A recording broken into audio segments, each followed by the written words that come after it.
If you ever hear your name whispered after midnight, don't answer. Adebola did once, and from that night on, he was never the same. Adebola grew up in a small forgotten village in Oyo State. The place looked ordinary during the day: sunlight warming the red earth, children chasing goats, women carrying basins of water on their heads. But when night fell, the village changed. A stillness blanketed the air. People shut their doors and bolted their windows. No one stepped outside once the clock struck midnight. Everyone knew the rule, and everyone knew why. Because of her, the one that whispers. They said she only called your name once, and if you answered, you would follow her. As a boy, Adebola brushed it off.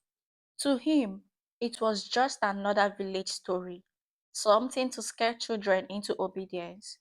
But over the years, the truth began to press against him like a shadow he couldn't escape.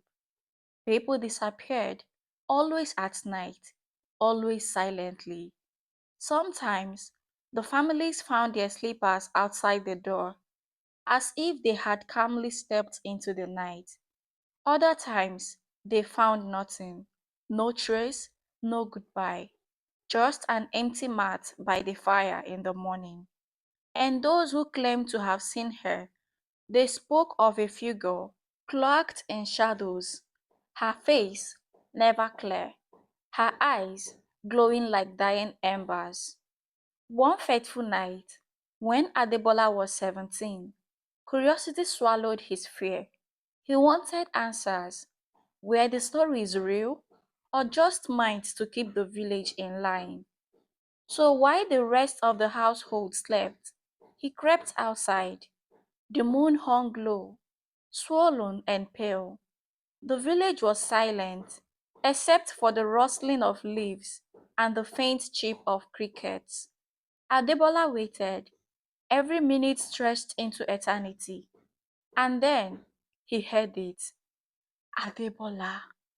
His name carried on the wind like a secret, low, husky, every syllable coiled around him, coming from everywhere at once. His chest tightened. He wanted to run back home, but his feet wouldn't move. It was as if the earth itself had claimed them. And then he saw her, a figure rising from the shadows, as though the darkness itself had taken form. Her eyes burned, not with fire, but with something far older, far colder, something not of this world. She raised a hand and beckoned, and Adebola felt it. A pull deep in his soul dragged him forward. He tried to resist, but his body betrayed him. Step by step, he followed her. The forest swallowed him. The deeper he went, the darker it grew. The trees arched overhead like skeletal fingers. Branches brushed against his shoulders, snagging at his clothes, as if they wanted to hold him back. But the whisper urged him on. Her voice slid into his mind, sweet and poisonous. He could no longer hear the crickets. No wind, no sound of his own breath, only her. When he finally came to his senses, hours had passed. He was standing at the edge of the abandoned mine, the place everyone feared. The ground yawned open, black and endless, and for a moment he felt himself leaning forward, as if something in the pit was calling him.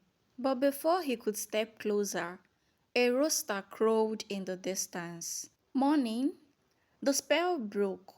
He staggered back, gasping, and ran home. When Adebola burst through the door, his family surrounded him in panic. He had been gone for hours. His uncle swore he had seen him walking through the mine. They warned him never to go near it again. That was where she lured people to their doom.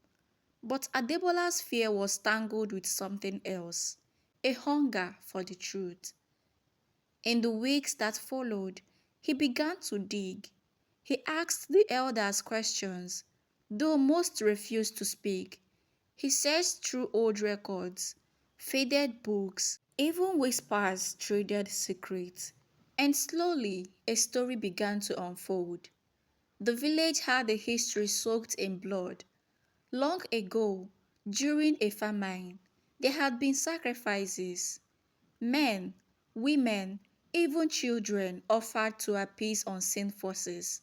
One of them, a young woman, had been betrayed, wrongly chosen, condemned to a death she did not deserve. Her spirit never rested, and over the generations, she became the whisper in the dark, a shadow that lured the living into silence, not just out of vengeance, but out of hunger. She needed souls.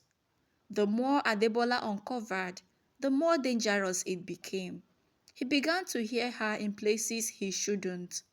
In the market, when he walked past an alley, at night when he tried to sleep, even in the chatter of the stream when he fetched water. Always the same low, husky voice, always calling his name. He felt eyes on him even when no one was there. Shadows in the corners of his vision stretched too long. Mirrors caught glimpses of movements behind him. She was watching, waiting. One night, Adebola woke to find the door of his room wide open.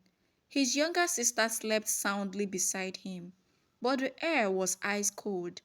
And from the hallway, Adebola. This time, the whisper wasn't distant. It was inside the house. He forced himself not to respond, not to move. He shut his eyes tight and prayed until dawn. When the sun rose, the door was still open, but nothing stood there. Adebola knew he was being haunted. The closer he came to the truth, the stronger her hold became. And though he survived to tell the tale, he carried the curse of her voice forever. So listen closely, because his story is more than a warning. It's a choice. Be careful of what you answer to in the dead of the night, because the whispering shadow of Ibadan is real, and once she calls your name, she will never stop until she claims her own. Share your own experience with the supernatural in the comments below. And if you've ever heard your name whispered after midnight, perhaps you already know the truth. This is the Crowned Teller.